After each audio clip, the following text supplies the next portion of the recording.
saya Astuti, saya dari jurusan PAI.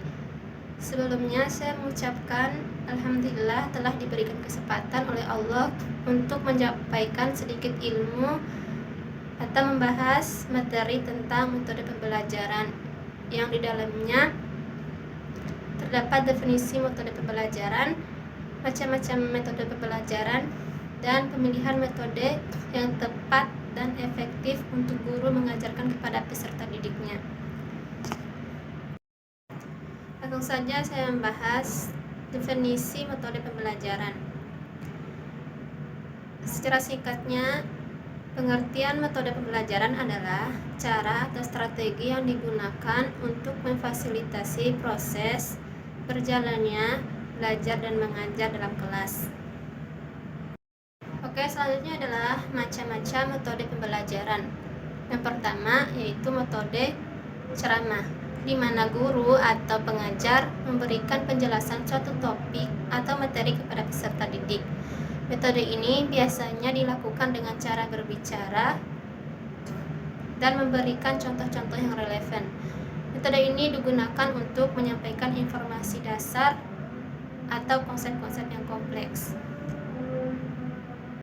Yang kedua adalah metode diskusi, di mana peserta didik berpartisipasi dalam diskusi kelompok untuk membahas suatu topik, materi, atau masalah.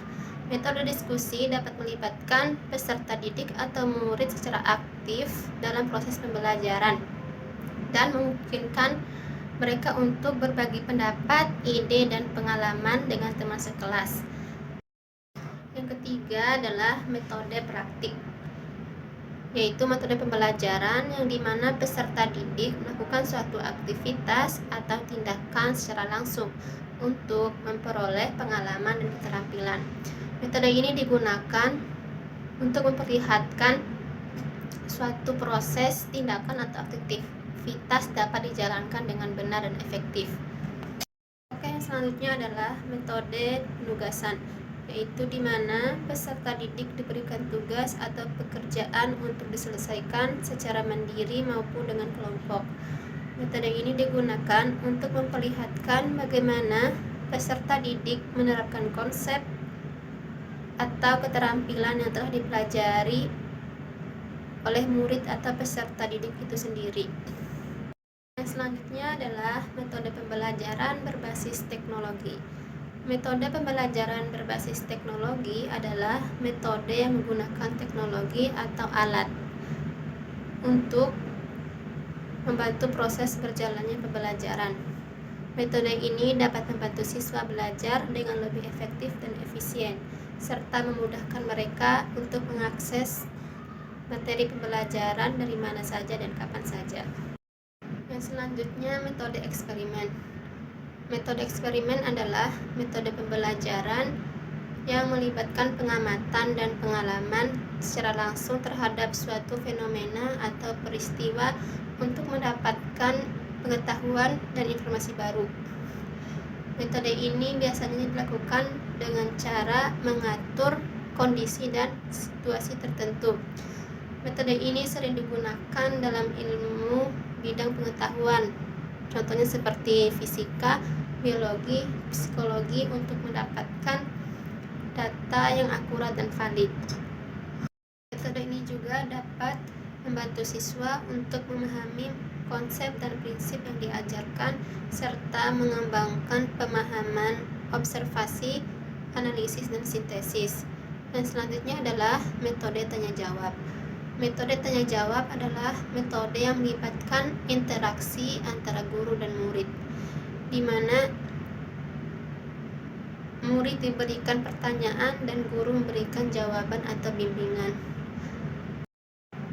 Metode ini juga dapat membantu guru untuk mengevaluasi pemahaman pembelajaran terhadap materi yang telah diberikan kepada siswa, serta memperbaiki kualitas pembelajaran dengan memberikan materi atau bimbingan lebih lanjut jika diperlukan. Yang selanjutnya adalah metode resitasi. Metode resitasi adalah metode pembelajaran yang melibatkan siswa untuk membaca atau mengulang materi yang telah dipelajari dalam kelas.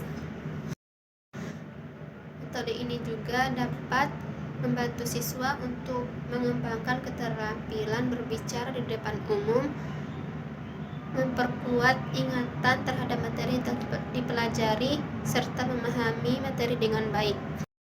Selanjutnya adalah pemilihan metode pembelajaran. Pemilihan metode pembelajaran yang tepat dan efektif tergantung pada tujuan pembelajaran, karakteristik peserta didik, dan konteks pembelajaran. Setiap masing-masing metode pembelajaran memiliki kelebihan dan kekurangan, serta memerlukan persiapan dan pengelolaan yang berbeda. Oleh karena itu, sebelum memilih metode pembelajaran, perlu dilakukan analisis kebutuhan dan evaluasi terhadap metode yang telah digunakan sebelumnya.